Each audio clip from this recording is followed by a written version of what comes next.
வணக்கம், வந்தனம், நமஸ்தே, நமஸ்கார். எல்லாருக்கும் இனிய காலை வணக்கம் மக்களே. நான் உங்கள் Sanju. Welcome to Sanju current affairs. இன்னைக்கு இந்த வீடியோல நம்ம என்ன பார்க்க போறோம் அப்படின்னா, மார்ச் 21ஆம் தேதியுடைய கரண்ட் அஃபேர்ஸ் தான் மக்களே பார்க்க போறோம். ஸோ எல்லாருக்கும் ஹாப்பி மார்னிங். ஸோ எப்பவும் போல நம்ம கிளாஸ் ஆரம்பிக்கிறதுக்கு முன்னாடி போன கிளாஸ்ல என்ன பார்த்தோமோ அதை ஒரு வாட்டி ரிவைஸ் பண்ணிட்டு தான் இன்னைக்கான கிளாஸ்க்குள்ள போவோம். அந்த வகையில மார்ச் 20ஆம் தேதியுடைய பிளாஷ்பேக் பார்த்துட்டு இன்னைக்கான கரண்ட் அஃபேர்ஸ்க்குள்ள போயிடலாம். What is the rank of Tamil Nadu in Udyam registered MSME? உதயம் தளத்தில் பதிவு செய்யப்பட்ட எம்எஸ்எம்இக்களில் தமிழகத்தின் தரவரிசை என்ன அப்படின்னா 2வது இடம். அடுத்த கேள்வி, what is Tamil Nadu labour force participation rate in 2023-24? 2023-24 ஆண்டில் தமிழ்நாட்டின் தொழிலாளர் பங்கேற்பு விகிதம் எவ்வளவு அப்படின்னா 64.6%. தமிழ்நாட்டுல ஜான் மார்ஷலுடைய சிலை எங்கு திறக்கப்பட்டது அப்படின்னா சென்னை எழும்பூர்ல. அடுத்த கேள்வி, தீக்காயங்களால் பாதிக்கப்பட்டவர்களுக்கான கொள்கையை அறிமுகப்படுத்திய முதல் மாநிலம். First state to launch a policy for Burns victims யாரு அப்படின்னா நமக்கு கர்நாடகா. அடுத்த கேள்வி, ஸ்கேம் சே பச்சோ அப்படிங்கிற ஒரு விழிப்புணர்வு பிரச்சாரத்தை கேம்பெயினை ஸ்டார்ட் பண்ணது தொலைத்தொடர்பு துறை, டெலிகம்யூனிகேஷன் டிபார்ட்மெண்ட். அடுத்தது விஷன் 2020 இந்தியா அப்படிங்கிற அமைப்பினுடைய தூதராக நல்லெண்ண தூதராக நியமனம் செய்யப்பட்டவர் Krishnamachari Srikanth. Free speech index பேச்சு சுதந்திர குறியீட்டுல இந்தியாவுடைய ரேங்க் 24. அடுத்த கேள்வி, சிட்டுக்குருவிகள் தினம், வாய்வழி சுகாதார ஓரல் ஹெல்த் டே, ஹாப்பினஸ் டே, சரது மகிழ்ச்சி தினம் எல்லாமே மார்ச் 20. ஓகேவா? சோ இப்போ இன்னைக்கான கரண்ட் அஃபேர்ஸ்க்குள்ள போயிடலாம் மக்களே. மார்ச் 21ஆம் தேதிக்கான கரண்ட் அஃபேர்ஸ். முதல்ல தமிழ்நாடு நியூஸ்ல இருந்து போயிடலாம். தமிழ்நாடுல ஆல்ரெடி சொன்ன மாதிரி எப்பவுமே எக்கனாமிக் சர்வேல இருந்து ஆரம்பிக்கலாம். ஸோ எக்கனாமிக் சர்வேல நேத்து கமெண்ட்ல ஒரு நண்பர் ஒருத்தர் சொல்லியிருந்தார் என்னன்னா, இந்தியாவுடைய அதாவது இந்தியாவுடைய மேனுஃபேக்சரிங் ஜிடிபில தமிழ்நாடுடைய இது 11.9% சார் அப்படின்னு. பட் நான் டெலிகிராம்ல ஒரு கிளிப்பிங் போட்டிருப்பேன், ஒரு ஒரு ஒரு ஒரு ஸ்னாப், ஒரு ஸ்கிரீன்ஷாட் எடுத்து போட்டிருப்பேன். அது எக்கனாமிக் சர்வேல உள்ளதுதான். நம்ம சொன்ன ரேட் இதுதான் கரெக்டானது 12.1. மேபி அது வேற என்ன கொனோட்டேஷன்ல சொன்னாங்கன்னு தெரியல. இது பாயிண்ட் நம்பர் 14ல இருக்கும். ஓகேவா? சோ ஃபர்ஸ்ட் இப்போ நெக்ஸ்ட் போயிடலாம். What is the rank of Tamil Nadu in life expectancy among major Indian states? இந்தியாவின் முக்கிய மாநிலங்களில் ஆயுட்காலம் அடிப்படையில் தமிழகத்தின் தரவரிசை என்ன அப்படின்னா இதற்கு சரியான விடை 3. ஓகேவா? அதாவது national family health survey, national family health survey 5. ஓகேவா? அதாவது தேசிய குடும்ப சுகாதார ஆய்வு அப்படின்னு சொல்லிட்டு 5வது ஆய்வு நமக்கு நடைபெற்றிருக்கு. இதுலதான் என்ன சொல்லியிருக்காங்க அப்படின்னா நமக்கு ஆயுட்காலம் அடிப்படையில தமிழ்நாடு எத்தனை இடத்துல இருக்கு, அதாவது முக்கியமான மாநிலங்களை பார்க்கும்போது தமிழ்நாடு 3வது இடத்துல இருக்கு அப்படின்னு சொல்றாங்க. அதே மாதிரி நம்ம நிறைய இண்டெக்ஸ் இருக்கும்ல, அதாவது நிறைய அந்த ரேங்கிங் எல்லாம் போடுவோம்ல, தமிழ்நாடு ஒரு 1வது இடம் 2வது இடம், இந்த மாதிரி சோசியல் ப்ராக்ரஸ் இண்டெக்ஸ் ஒன்று இருக்கு. எந்தெந்த ரேங்கிங்ல இந்தியா தமிழ்நாடு ஃபர்ஸ்ட், எந்த இதுல 2வது, அந்த மாதிரிலாம் பார்க்கலாம். சோசியல் ப்ராக்ரஸ் இண்டெக்ஸ் அதாவது சமூக மேம்பாட்டு குறியீடு, சமூக மேம்பாட்டு குறியீடு. அதே மாதிரி உயர்கல்வி சேர்க்கை விகிதம், உயர்கல்வி cross enrolment ratio in higher education, உயர்கல்வி சேர்க்கை விகிதம்ல இந்த ரெண்டுத்துலயும் பாத்தீங்க அப்படின்னா தமிழ்நாடு டாப் பொசிஷன்ல இருக்காங்க அப்படிங்கறத சொல்றாங்க. அதே மாதிரி குறைந்த அந்த குழந்தை இறப்பு விகிதம், lowest infant mortality rate, infant mortality ரேட்னா அந்த குழந்தைகள் இறப்பு விகிதம். ஓகேவா? குழந்தைகள் இறப்பு விகிதமா இருக்கட்டு, பிறப்பு விகிதமா இருக்கட்டு, அதாவது பிறப்பு விகிதமும் குறைவா இருக்கிறது. அதே மாதிரி லோ பாவர்ட்டி ஹெட் கவுண்ட் ரேஷியோன்னு சொல்லுவாங்க, வறுமை சம்பந்தப்பட்ட ஒரு ratio. So low poverty head count ratio, இது எல்லாத்துலயுமே நம்ம தமிழ்நாடு 2வது இடத்துல இருக்கு. அதே மாதிரி நமக்கு எஸ்டிஜி சஸ்டைனபிள் டெவலப்மெண்ட் கோல் இருக்குல்ல, இந்த ஒரு 17 கோல் இருக்கும். சஸ்டைனபிள் டெவலப்மெண்ட் கோல்லையும் நமக்கு சுகாதார குறியீடுலையும் தமிழ்நாடு 3வது இடம் அப்படின்னு சொல்லிட்டு நம்மளுடைய பொருளாதார ஆய்வறிக்கையில சொல்றாங்க. அது மட்டும் இல்லாம டெக்னிக்கல் இன்ஸ்டிடியூட், அதாவது தொழில்நுட்ப காலேஜ் எல்லாம் இருக்குல்ல, ஸோ டெக்னிக்கல் இன்ஸ்டிடியூட்ஸ் சொல்லும்போது இந்தியாலே இன்ஜினியரிங் காலேஜ், பாலிடெக்னிக் காலேஜ் எல்லாம் எங்க அதிகமா இருக்கு அப்படின்னு கேட்டாங்கன்னா தமிழ்நாட்டுல தான் அதிகமா இருக்கு. ஸோ இன்ஜினியரிங் காலேஜ் பாத்தீங்க அப்படின்னா இந்த ஆய்வறிக்கையில் என்ன சொல்றாங்க அப்படின்னா எத்தனை இன்ஜினியரிங் காலேஜ் நம்ம தமிழ்நாட்டுல இருக்கு அப்படின்னா 506 இன்ஜினியரிங் காலேஜும் 492 பாலிடெக்னிக் காலேஜும் இருக்குன்னு சொல்றாங்க. இந்தியாலே தமிழ்நாட்டுல தான் அதிக அளவிலான இன்ஜினியரிங் மற்றும் பாலிடெக்னிக் கல்லூரிகள் இருக்கு அப்படிங்கிறத சொல்றாங்க. இது எல்லாமே நம்ம எக்கனாமிக் சர்வேல சொன்ன விஷயங்கள், பொருளாதார ஆய்வறிக்கையில. சோ அடுத்த கேள்வி போயிடலாம். Name the cyclone which caused heavy damage to Tamil Nadu in 2018. 2018ஆம் ஆண்டு தமிழ்நாட்டிற்கு பெரும் சேதத்தை ஏற்படுத்திய புயல் இது. அதாவது புயல் பத்தி கண்டிப்பா வந்து வரக்கூடிய எக்ஸாம்ல கேள்வி வரும். எப்படி வரும் அப்படின்னா, இந்த ஆண்டுகள வச்சு விளையாடுவாங்க. இப்ப கூட எக்ஸாம்ல கேட்டிருந்தாங்க. அதாவது புயல் வந்த ஆண்டுகள எப்பவுமே வந்து ஞாபகம் வச்சுக்கோங்க மக்களே. வர்தால தொடங்க. வர்தா 2016, ஒக்கி வந்து 2017, கஜா வந்து நமக்கு 2018. இப்ப சமீபத்துல மிச்சாங் அப்படின்னு ஒண்ணு ஞாபகம் இருக்கா? சோ மிச்சாங் புயல் வந்து 2023. பெண்கள் வந்து பாத்தீங்கன்னா 2024. இந்த இயர் எல்லாம் கண்டிப்பா நோட் பண்ணி வச்சுக்கோங்க. எக்ஸாம்ல கட்டாயம் 2025ல வரக்கூடிய எக்ஸாம்லயோ 26ல வரக்கூடிய எக்ஸாம்லயோ கட்டாயம் இதுல இருந்து கேள்விகள் வரதுக்கான எய்தர் வந்து உங்களுக்கு பொறுத்துகளை இப்ப மேக்ஸ் ஃபாலோயிங்ல கேட்கலாம், இல்ல டைரக்டாவே கூட உங்களுக்கு கேட்கலாம். ஓகேவா? அதே மாதிரி தமிழ்நாடுடைய கிளைமேட் பத்தி ஒரு விஷயம் சொல்லியிருக்காங்க. தமிழ்நாடுடைய அந்த ஆவரேஜ் மீன் டெம்பரேச்சர், ஓகேவா, சராசரி வெப்பநிலை வந்து எவ்வளவு அதிகரிச்சிருக்கு அப்படின்னா 6.8 டிகிரி செல்சியஸ் வந்து அதிகரிச்சிருக்கு அப்படின்னு சொல்றாங்க. ஓகேவா? பிளஸ் 0.68 டிகிரி செல்சியஸ் அதிகரிச்சிருக்கு. ஓகேவா? அடுத்த கேள்வி போயிடலாமா? நெக்ஸ்ட் தேசிய செய்திகள். தேசிய செய்திகள்ல பாத்தீங்க அப்படின்னா இந்த கோச்சிங் சென்டர் பாவங்கள் வீடியோ எல்லாம் பார்த்துருப்பீங்க. ஓகேவா? சோ இந்த கோச்சிங் சென்டருக்காகவே வந்து என்ன அப்படின்னா ஒரு தனியாட்டு கோச்சிங் சென்டருக்காகவே தனியாட்டு வந்து என்ன பண்ணியிருக்காங்க அப்படின்னா ஒரு ஒரு ஒரு சட்டம் வந்து இயற்றிருக்காங்க. எந்த ஊர்ல அப்படின்னு சொல்லிட்டு பார்க்கலாம். Which state passed a bill to regulate coaching centres? பயிற்சி மையங்களை ஒழுங்குபடுத்துவதற்கான மசோதாவை நிறைவேற்றிய மாநிலம் எது அப்படின்னா நமக்கு ராஜஸ்தான். ராஜஸ்தான் பொறுத்த வரைக்கும் பாத்தீங்க அப்படின்னா ராஜஸ்தான்ல ஒரு இடம் இருக்கு. நம்ம ஆல்ரெடி நம்மளுடைய வீடியோக்கெல்லாம் பேசியிருப்போம். கோட்டா அப்படிங்கிற ஒரு இடம் இருக்கு மக்களே. சோ கோட்டா அப்படிங்கிற இடம் வந்து இந்த நீட்டு, ஜேஇ மெயின் இது எல்லாத்துக்கும் ஒரு கோச்சிங் சென்டர் ஹப்னு சொல்லலாம். சோ அங்க வந்து அதாவது இருக்கிற எல்லா இன்ஸ்டிடியூட்டும் அங்க இருக்கும். அதாவது இப்ப என்ன சொல்றீங்க, இப்ப நமக்கு தமிழ்நாட்டுல பாத்தீங்க அப்படின்னா சென்னை அண்ணா நகர்ல வந்து அதாவது ஒரு ஸ்ட்ரீட்டுக்கு 5 இன்ஸ்டிடியூஷன் இருக்கும். 5 டிஎன்பிசி இன்ஸ்டிடியூட் இருக்கும், 5 ஐஏஎஸ் இன்ஸ்டிடியூட் இருக்கும். ஓகேவா? சோ அதே மாதிரி கோட்டா வந்து ஃபுல்லாவே நீட்டு, ஜேஇ மெயின். ஓகேவா? இல்ல எதுக்காக வந்து இதை ஒழுங்குபடுத்துறதுக்காக வந்து ஒரு மசோதா சட்டம் கொண்டு வரணும்னா, அதாவது அந்த கோச்சிங் சென்டர் கொடுக்கக்கூடிய பிரஷர்னால, பயிற்சி மையங்கள் கொடுக்கக்கூடிய அந்த ஓவர் பிரஷர்னால மாணவர்கள் நிறைய பேர் சூசைட் பண்ணிக்கிறாங்க. ஓகேவா? அதாவது நமக்கு ரிட்டர்ன்ல அதாவது கம்ப்ளைண்ட் ஃபைல் ஆகி அதாவது நமக்கு வந்து ரிப்போர்ட்ல இருக்கிறபடி பாத்தீங்க அப்படின்னா போன வருஷம் மட்டும் 26 பேர் சூசைட் பண்ணிருக்காங்க. 26 மாணவர்கள் சூசைட் பண்ணிருக்காங்க. இந்த வருஷம் இன்னும் நமக்கு எத்தனை 4 மாசம் கூட முடியல, அதுக்குள்ள 8 சூசைட் நடந்திருக்கு. இதெல்லாம் ரிப்போர்ட்ல இருக்குது. ரிப்போர்ட்ல இல்லாம எத்தனையோ இருக்கலாம். ஓகேவா? சோ அதனால இதை ரெகுலேட் பண்றதுக்காக மாவட்டந்தோறும் ஒரு கமிட்டி, ஒரு குழு அமைக்கணும். அப்படி குழு அமைச்சு இது எல்லாத்தையும் வந்து கண்காணிக்கணும் அப்படிங்கிறது. சோ அதே மாதிரி பாத்தீங்க அப்படின்னா வந்து நிறைய விஷயங்கள் இதுல நமக்கு சொல்லியிருக்காங்க. அதாவது கவுன்சிலிங் மாணவர்களுக்கு கவுன்சிலிங் கொடுக்கறதா இருக்கட்டும். அதே மாதிரி வந்து இன்னொரு முக்கியமான விஷயம் என்ன சொல்லியிருக்காங்க அப்படின்னா வந்து ஒரு நாளைக்கு 5 மணி நேரம் மேல கோச்சிங் கிளாஸ் இருக்கக்கூடாது அப்படின்னு. ஓகேவா? இப்ப நமக்கு நீங்க டிஎன்பிசி இல்ல எஸ்எஸ்சி பேங்கிங் கிளாஸ் போகலாம். சோ உங்களுக்கு எல்லாம் மேக்ஸிமம் நமக்கு ஒரு நாளைக்கு எவ்வளவு ஒரு 2.5 மணி நேரம் 3 மணி நேரம் இருக்கும். இல்லைன்னா காலையிலையும் ஈவினிங்குமா சில மோஸ்ட்லி ஒரு டைம் தான் செஷன், ஒரு டைம் தான் கிளாஸ் இருக்கும். ஒரு 3 மணி நேரம் ஒரு ஸ்ட்ரெச்ல இருக்கும். 5 மணி நேரம் வந்து மினிமம் டைம் கொடுத்துருக்காங்கன்னா அங்க எவ்வளவு நேரம் கிளாஸ் எடுப்பாங்க அப்படிங்கறது யோசிச்சு பாருங்க. எல்லாம் மெடிக்கல் சீட் வேணும் அப்படிங்கிறதுக்காக ஒரு இது பண்றது. சோ இது எல்லாத்தையும் இது பண்றதுக்காக தான் வந்து இந்த ராஜஸ்தான்ல ஒரு சட்டம் கொண்டு வர போறாங்க. சோ ராஜஸ்தானுடைய சீஃப் மினிஸ்டர் யாரு அப்படின்னா பஜன்லால் சர்மா. அங்க பிஜேபியினுடைய ஆட்சி தான் நடைபெறுது. சோ இத பத்தி கோச்சிங் சென்டர் பத்தி பேசும்போது நம்ம இன்னொரு விஷயம் முக்கியமா பேசணும். என்ன அப்படின்னா சமீபத்துல நம்மளுடைய மத்திய கல்வித்துறை அமைச்சகம் வந்து ஒரு கைட்லைன்ஸ் வெளியிட்டாங்க. அதுல என்ன அப்படின்னா 16 வயதுக்கு கீழே இருக்க யாரும் கோச்சிங் சென்டர் வந்து போகக்கூடாது. அதாவது கோச்சிங் சென்டர்ல அலோ பண்ணக்கூடாது 16 வயது அப்படிங்கிற ஞாபகம் வச்சுக்கோங்க. ஓகேவா? அதே மாதிரி இன்னொரு விஷயம் வந்து நான் சொல்லணும்னு நினைச்சேன். அதாவது இந்த கோச்சிங் சென்டர் பாவங்கள் வீடியோ நிறைய பேர் பார்த்திருப்பீங்க. சோ அது பார்த்த உடனே அதாவது என்ன சொல்றதுக்கு அது வீடியோ பார்த்து சிரிக்கிறதுக்கா இல்ல சோகப்படுறதுக்கா சோகமா இருக்கிறதுக்கான்னு தெரியாது. பட் அதுல சில விஷயங்கள் அதாவது எந்த இன்ஸ்டிடியூட்டுக்கும் ஃபேவரா நான் பேசல. பட் அதுல வந்து அந்த மென்டார் அப்படிங்கிற ஒரு விஷயத்த வந்து ஒரு மாதிரி ஒரு காமெடியாட்டு அதை வந்து சொல்லியிருப்பாங்க. அதாவது அத ஒரு மாதிரி கொஞ்சம் மட்டம் தட்டுற மாதிரி அந்த விஷயத்த பேசியிருப்பாங்க. ஆக்சுவலி வந்து இப்போ ஒரு கவர்மெண்ட் எக்ஸாம்க்காக ஒரு 2 வருஷம் படிக்கிறாங்க.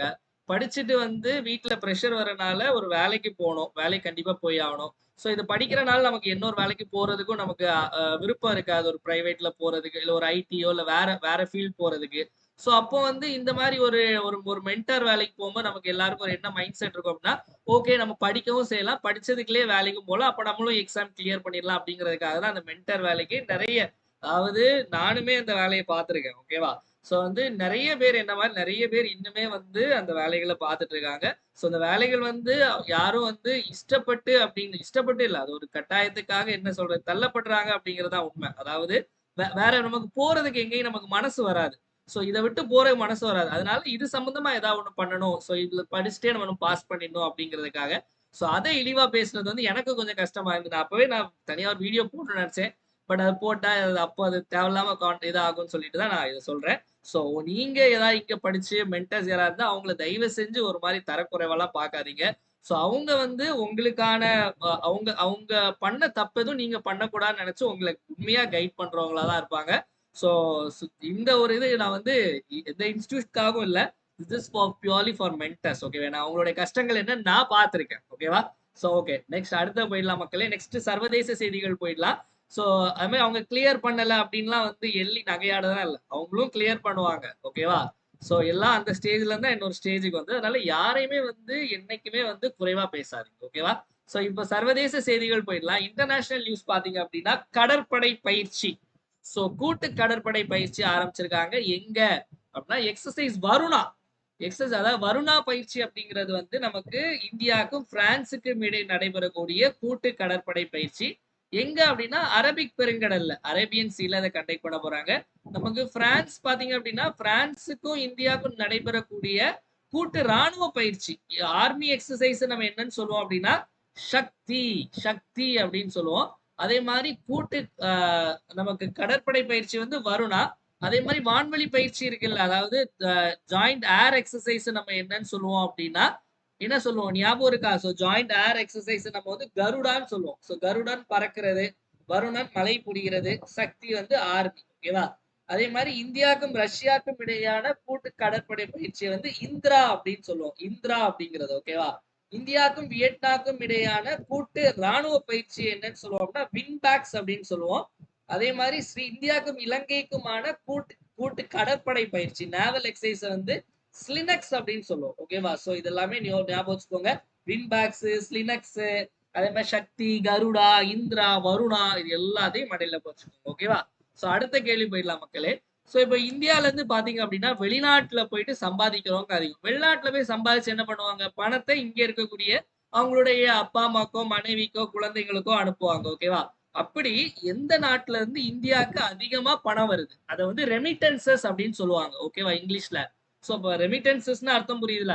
சோ வெளிநாட்டுல போய் சம்பாதிப்பாங்க, அங்க இருந்து பணம் இங்க வருது. ஓகேவா? வெளிநாட்டுல இருந்து பணம் வந்து இந்தியாவுக்கு வருது. அதான் வெளிநாட்டுல இருந்து இங்க வரக்கூடிய பணத்தை ரெமிட்டன்ஸ் சொல்லுவாங்க. அப்படி எந்த நாட்டுல இருந்து அதிகமா பணம் வருது அப்படின்னு சொல்லியிருக்காங்க அப்படின்னா, இப்ப மொத்தமா இந்தியாவுக்கு வந்து மொத்த வெளிநாடுகள்ல இருந்து ரூ. 100 வருதுன்னு வச்சுக்கோங்களேன். அதுல அமெரிக்கால இருந்து மட்டும் ரூ. 27.70 வருது. 27.7% வந்து அமெரிக்கால இருந்து தான் வருது. சோ அதுக்கு அடுத்தது பாத்தீங்க அப்படின்னா அரபு நாடுகள் யுஏஇ சொல்லப்படக்கூடிய அரபு நாடுகள், யுனைடெட் அரப் எமிரேட்ஸ்னா அதுல எல்லாமே வந்துடும். துபாய் அது எல்லாமே வரும். ஓகேவா? சோ யுஏஇல இருந்து எவ்வளவு அப்படின்னா $19.20 வருது. சோ 19.2% யுஏஇ, யுஎஸ்ஏ வந்து 27.7%. அப்போ எது அதிகமா இருக்கு? USA. Which country emerges the top source of remittances to India? இந்தியாவிற்கு பணம் அனுப்புவதில் எந்த நாடு முன்னிலை உள்ளதுன்னா அமெரிக்கால இருந்து. அப்ப இந்தியர்கள் நிறைய பேர், அதாவது எப்படி வேணா எடுத்துக்கலாம். இந்தியால இருந்து நிறைய பேர் அமெரிக்கால இருக்காங்கன்னு எடுத்துக்கலாம். இல்ல அப்படி அமெரிக்கால இருக்கிறவங்க வந்து கம்மியா இருந்தாலும் அதிக பணம் நல்லா சம்பாதிக்கிறாங்க அப்படிங்கறது நம்ம எடுத்துக்கலாம். ஓகேவா? சோ அடுத்த கேள்வி போயிடலாம் மக்களே. Where was the 30th session of the international seabed authority held? சர்வதேச கடற்படை ஆணையத்தின் 30வது அமர்வு எங்கு நடைபெற்றது? அதாவது இந்த அமைப்பு நமக்கு எப்ப ஆரம்பிக்கப்பட்டது அப்படின்னு பாத்தீங்க அப்படின்னா 1994ல ஆரம்பிச்சது. ஓகேவா? இதனுடைய தலைமையகம் எங்க இருக்கு அப்படின்னா இப்ப ஜிவி பிரகாஷ் நடிச்ச படத்தினுடைய பெயர் கிங்ஸ்டன். சோ கிங்ஸ்டன் அப்படிங்கிற படம் ஜிவி திவ்ய பாரதி. கிங்ஸ்டன் சொன்னோடனே உங்களுக்கு ஜிவி பிரகாஷும் திவ்ய பாரதியும் ஞாபகம் வரக்கூடாது. கிங்ஸ்டன் அப்படிங்கிறது ஜமைக்கால இருக்கக்கூடிய ஒரு இடம். ஓகேவா? அங்கதான் இந்த ஐஎஸ்ஏ அப்படின்னு சொல்லப்படக்கூடிய இன்டர்நேஷனல் சீபெட் அத்தாரிட்டியுடைய ஹெட் குவார்டர்ஸ் இருக்கு. ஓகேவா? சோ அப்ப எங்க நடைபெற்றது அப்படின்னா ஜமைக்கான ஆன்சர் டைரக்டா போட்டுற வேண்டியதுதான். ஓகேவா? அடுத்த கேள்வி போயிடலாம் மக்களே. சோ நெக்ஸ்ட் பாத்தீங்க அப்படின்னா ரிப்போர்ட்ஸ் அண்ட் இண்டிசஸ் ரொம்ப ரொம்ப ரொம்ப ரொம்ப முக்கியமான ஒரு ரிப்போர்ட். என்ன அப்படின்னா நம்ம எப்பவுமே ஒரு நாளை ஆரம்பிக்கும் போது நம்ம எப்படி ஆரம்பிக்கணும் அப்படின்னா சந்தோஷமா ஆரம்பிக்கணும். எப்படி சந்தோஷமா ஆரம்பிக்கணும். சோ நம்மளை பொறுத்த வரைக்கும் அதாவது இந்த அந்த படத்துல என்ன வி ஆர் த வின்னர்ஸ் அப்படிங்கிற மாதிரி நம்ம கண்டிப்பா ஜெயிப்போம் கண்டிப்பா ஜெயிப்போம் அப்படின்னு சொல்லி ஒரு ஒரு ஒரு ஒரு எனர்ஜியோட நம்ம ஆரம்பிக்கணும். ஓகேவா? சோ வந்து அதே மாதிரி அந்த மகிழ்ச்சியோட ஆரம்பிக்கிறதுக்காக மகிழ்ச்சி குறியீடு அப்படின்னு சொல்லி வெளியிட்டு இருக்காங்க. நேத்து பார்த்தோம். நேத்து மார்ச் 20 சர்வதேச மகிழ்ச்சி தினம். ஓகேவா? So international day of happiness அன்னைக்கு நமக்கு வேர்ல்ட் ஹாப்பினஸ் ரிப்போர்ட் அப்படிங்கறத ஒண்ணு லான்ச் பண்ணிருக்காங்க. உலக மகிழ்ச்சி அறிக்கை அப்படிங்கிறது. இந்த அறிக்கையை முதல்ல யார் வெளியிட்டா அப்படிங்கிற நம்ம பார்க்க போறோம். ஓகேவா? அதாவது யூனிவர்சிட்டி ஆஃப் ஆக்ஸ்போர்ட் யூனிவர்சிட்டி இருக்குல்ல, ஆக்ஸ்போர்ட் யூனிவர்சிட்டியில இருக்கக்கூடிய wellbeing research centre, university of ஆக்ஸ்போர்ட்ல இருக்கக்கூடிய வெல்பீயிங் ரிசர்ச் சென்டர்னு ஒரு ரிசர்ச் சென்டர் இருக்கு. ஓகேவா? அந்த ரிசர்ச் சென்டர் அதே மாதிரி கேலப் அப்படிங்கிற ஒரு இது ஒண்ணு, அப்புறம் கேலப் அப்படிங்கிற ஒண்ணு, அதுக்கு அடுத்து பாத்தீங்கன்னா யுஎன், அதாவது United nation sustainable development solutions network. ஓகேவா? இந்த 3 பேரும் சேர்ந்துதான் இந்த மகிழ்ச்சி குறியீட வெளியிடுறாங்க. ஓகேவா? 1 2 3.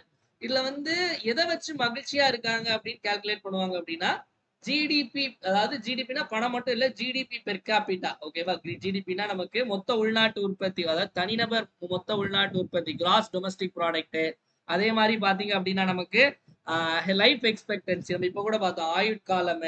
அதே மாதிரி வந்து சோசியல் சப்போர்ட் எப்படி இருக்கு, அதே மாதிரி ஃப்ரீடம் சுதந்திரம் எப்படி, இது எல்லாத்தையும் நிறைய நிறைய இண்டிகேட்டர்ஸ் தான் இது பண்ணுவாங்க. சோ இப்படி எல்லாத்தையும் பார்க்கும்போது உலகத்திலேயே ரொம்ப மகிழ்ச்சியா ரொம்ப சந்தோஷமா இருக்காங்க அப்படின்னா யார் அப்படின்னா பின்லாந்து. ஓகேவா? பின்லாந்து தான் ரொம்ப சந்தோஷமா இருக்காங்க. அடுத்தது யார் சந்தோஷமா இருக்காங்க அப்படின்னா டென்மார்க். ஓகேவா? அதற்கு அடுத்தது பாத்தீங்க அப்படின்னா 3வது ஐஸ்லாந்து ரொம்ப சந்தோஷமா இருக்காங்க. இந்தியா எத்தனை இடம் அப்படின்னா 118வது இடம். மொத்தம் 147 இடங்கள் நாடுகளை வந்து இது பண்ணிருக்காங்க. 147வது இடம் வந்து ஆப்கானிஸ்தான். தாலிபனோட இருந்தா சந்தோஷமாவா இருக்க முடியும்? சோ ஆப்கானிஸ்தான் அப்படிங்கிறது கடைசி இடம். சோ இதுல இருந்து எப்படி கேட்டாலும் ஆன்சர் போட்டுருக்கு. ஓகேவா? சோ அடுத்து பாத்தீங்க அப்படின்னா அவார்டு பார்க்க போறோம். சோ அவார்ட்ல பாத்தீங்க அப்படின்னா இவங்களுடைய பெயர் காயத்ரி சக்கரவர்த்தி. ஓகேவா? நமக்கு கல்கத்தா டீம்ல வருண் சக்கரவர்த்தி தெரியும். இவங்களும் கல்கத்தா தான். ஆனா இவங்க காயத்ரி சக்கரவர்த்தி. சோ காயத்ரி சக்கரவர்த்தி வந்து ஒரு எழுத்தாளர், நிறைய வந்து சமூக நல சேவைகள் நிறைய செய்றவங்க, மனிதநேயம் மிக்க ஒரு நபர். சோ அதனால மனிதநேயத்துக்கு வழங்கக்கூடாத, மனிதநேயம் மட்டும் இல்ல, கலை, சமூக அறிவியல், அதே மாதிரி வந்து நமக்கு லா, அதே மாதிரி மனிதநேயம், ஹியூமனிட்டி, இந்த மாதிரி எல்லாத்துக்குமாக கொடுக்கக்கூடிய விருது தான் இந்த ஹால்பேக் பரிசு. ஸோ ஹால்பேக் பரிசு அப்படிங்கிறது ஆர்ட்ஸா இருக்கலாம், ஹியூமனிட்டியா இருக்கலாம், அதே மாதிரி சோசியல் சயின்ஸா இருக்கலாம், லாவா இருக்கலாம், தியாலஜி, இந்த மாதிரி பல இதுல கொடுக்கக்கூடிய விருது தான் வந்து ஹால்பர்க் பிரைஸ். ஸோ அது வந்து கல்கத்தாவை சேர்ந்த காயத்ரி சக்கரவர்த்தி அவர்களுக்கு வழங்கப்பட்டிருக்கு. இந்திரனில் பட்டாச்சாரியா அப்படிங்கிறவர் யாரு அப்படின்னா ஆர்பிஐனுடைய எக்ஸிகியூட்டிவ் டைரக்டராட்டு, ஓகேவா, நிர்வாக இயக்குனராக இவரை அப்பாயிண்ட் பண்ணியிருக்காங்க. இந்திய ரிசர்வ் வங்கியினுடைய நிர்வாக இயக்குனராக ஆல்ரெடி இன்னொரு இயக்குனர் பார்த்தோம். இது இன்னொன்னு ஆர்பிஐயோட இன்னொரு எக்ஸிகியூட்டிவ் டைரக்டராட்டு இந்திரனில் பட்டாச்சாரியா அவர்களை நியமனம் செஞ்சிருக்காங்க. அடுத்த கேள்வி முக்கியமான தினங்கள். முக்கியமான தினங்கள்ல சர்வதேச வன தினம். சர்வதேச வன தினம் இதனுடைய தீம் பாத்தீங்கன்னா ஃபாரஸ்ட் அண்ட் ஃபுட்ஸ், வனம் மற்றும் உணவு. வனம் மற்றும் உணவு இதான் இந்த வருஷத்துக்கான கருப்பொருள். ஸோ மார்ச் 21 தான் சர்வதேச வன தினம், இன்டர்நேஷனல் டே ஆஃப் ஃபாரஸ்ட். அதே மாதிரி வேர்ல்ட் டவுன் சிண்ட்ரோம் டே, மனநலிவு நோய் தினமும் நமக்கு 21. ஸோ ரெண்டுமே 21. இன்னொன்னு கவிதை தினம், கவிதை தினமும் நமக்கு மார்ச் 21. வீடியோ பார்த்துட்டு இருக்கவங்க மறக்காம ஒரு லைக்கை தட்டி விட்டு வீடியோ பாருங்க மக்களே. ஸோ லைக் பண்ணாம வீடியோ பார்க்காதீங்க. உங்களுடைய லைக்ஸ் தான் என்னுடைய மோட்டிவேஷன். மறக்காம லைக்கை தட்டி விட்டு வீடியோ பாருங்க. அதே மாதிரி இன்னொரு முக்கியமான அனௌன்ஸ்மெண்ட் என்ன அப்படின்னா நமக்கு ஏப்ரல் 1ஆம் தேதி குரூப் 1 உடைய நோட்டிபிகேஷன் வருது. ஸோ குரூப் 1க்காக படிக்கக்கூடிய மாணவர்களுக்கு வந்து நம்ம விக்டரி பேட்ச் அப்படின்னு சொல்லிட்டு ஒன்று லான்ச் பண்ண போறோம். இந்த பேட்ச் லான்ச் டேட் வந்து என்னைக்கு அப்படின்னா நோட்டிபிகேஷன் வந்ததுக்கு அப்புறம் தான் படிப்போம் அப்படின்னு சொல்றவங்களுக்கு வந்து ஏப்ரல் 4 இந்த பேட்ச் ஸ்டார்ட் ஆக போகுது. அதுக்கப்புறம் படிக்க ஆரம்பிக்காதீங்க. ஸ்கெடியூல் நம்மளுடைய டெலிகிராம் குரூப்ல நான் போடுறேன். அந்த ஸ்கெடியூலுக்கு இப்பவே வந்து ப்ரிப்பேர் பண்ண ஆரம்பிச்சிருங்க. ஏன்னா நமக்கு ஒரு 2.5 மாசம் தான் இருக்கும். 2.5 மாசத்துல நம்ம ஸ்கூல் புக் கம்ப்ளீட் பண்ணணும், சிலபஸ் வைஸ் கம்ப்ளீட் பண்ணணும். ஸோ அதனால நீங்க இப்பத்துல இருந்தே அந்த டெஸ்ட் ஸ்கெடியூல படிக்க ஆரம்பிச்சிருங்க. ஸோ ஏன்னா ஒரு வாரத்துக்கு 2 டெஸ்ட் இருக்கும். ஓகேவா? டைட்டா தான் போகும். ஸோ அப்போ வந்து நீங்க உங்களுக்கு ஈஸியா இருக்கும். இப்பத்துல இருந்தே டெஸ்ட் 1 என்ன போர்ஷன், டெஸ்ட் 2 என்ன போர்ஷன் போட்டு படிக்க ஆரம்பிச்சு பேட்ச் வரும்போது டெஸ்ட் அட்டென்ட் பண்ணிட்டு குரூப் 1 பிலிம்ஸ் வெற்றிகரமா கிளியர் பண்ணுங்க. மொத்தம் 22 டெஸ்ட் இருக்கு மக்களே. 4500க்கும் மேற்பட்ட கேள்விகள். ஸோ இதுலயும் நமக்கு அதே மாதிரி தான். என்ன அப்படின்னா ஸ்கூல் புக் வைஸ் டெஸ்ட் இருக்கும். முதல்ல 6th to 12th டெஸ்ட். ஓகேவா? அதுக்கடுத்து சிலபஸ் வைஸ் டெஸ்ட் இருக்கும். Current affairs test, policy note, budget test எல்லாமே இதுல கவர் ஆயிரும் மக்களே.